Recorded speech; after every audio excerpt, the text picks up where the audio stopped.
నెల్లూరు వన్-డిపోలో బాబు ఎల్హెచ్గా విధులు నిర్వహిస్తూ మంగళవారం ఉద్యోగ విరమణ సందర్భంగా నెల్లూరు వన్-డిపోలో ఆత్మీయ సన్మాన సభ ఘనంగా నిర్వహించారు. ఈ సన్మాన సభకు ఆర్టీసీ వన్-డిపో అధికారులు, సిబ్బంది, కార్మికులు, బంధువులు, శ్రేయోభిలాషులు, వామపక్ష నాయకులు అధిక సంఖ్యలో హాజరై శాలువాలతో ఘనంగా సన్మానించారు. సందర్భంగా ఉద్యోగ విరమణ చేసిన బాబు మాట్లాడుతూ తాను ఆర్టీసీలో 36 సంవత్సరాల పాటు విధులు నిర్వహించి ఎల్హెచ్గా ఉద్యోగ విరమణ జరిగిందన్నారు.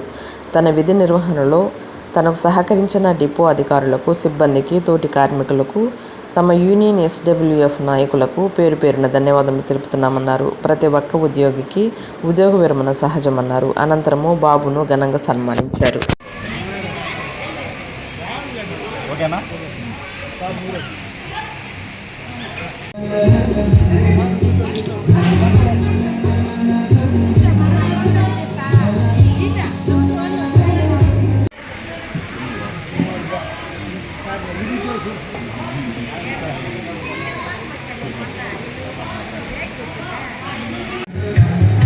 కట్ చేయండి సార్, కట్ చేయండి.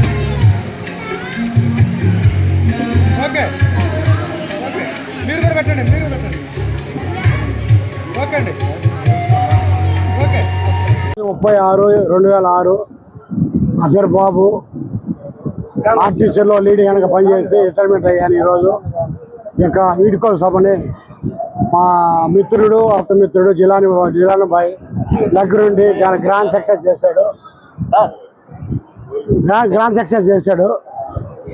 మా మిత్రుడు జిలాని భాయ్ ఆయన ఆధ్వర్యంలో బాగా ఘనంగా జరిపించారు వీడ్కోల సభని. మా ఎంఎఫ్ గారు, మా ఏఎంఎఫ్ గారు, మా కావల్ డిఎం గారు, ప్రతి ఒక్కరు సూపర్వైజర్, మా 2 ఎంఎఫ్లు, 4 ఎల్హెచ్లు అందరం ఒక టీమ్గా పనిచేసే ఇన్ని రోజులు. మేము ఆర్టీసీ వదిలిపోవడం బాధగా ఉంది. అయినా రిటైర్మెంట్ తప్పదు కాబట్టి వీళ్ళందరూ స్నేహం వదులుకొని పోవాల్సి వస్తుంది. కాబట్టి ఈ ఫంక్షన్ని గ్రాండ్గా సక్సెస్ చేసిన మా మిత్రుడు, మా ఆప్తుడు జిలాని భాయ్కి, అలాగే ఏఎంఎఫ్ గారికి, మా ఎంఎఫ్ గారికి, అందరికీ, మా తోటి స్టాఫ్కి అందరికీ కృతజ్ఞతలు తెలుపుతూ ఇక ఉద్యోగ విరమణ సందర్భంగా బాగా జరిగింది. ఈరోజు చాలా సంతోషం. మా అందరికీ, మా తరం వచ్చే వాళ్ళకు కూడా ఇట్లా జరగాలని దేవుని ఆశిస్తున్నాను. మేము కూడా ప్రతి కార్యక్రమం పాల్గొంటానని వాగ్దానం చేస్తూ మా మిత్రులందరితో అందరూ ఇట్లా నేను కూడా ఇక్కడే ఉంటాను.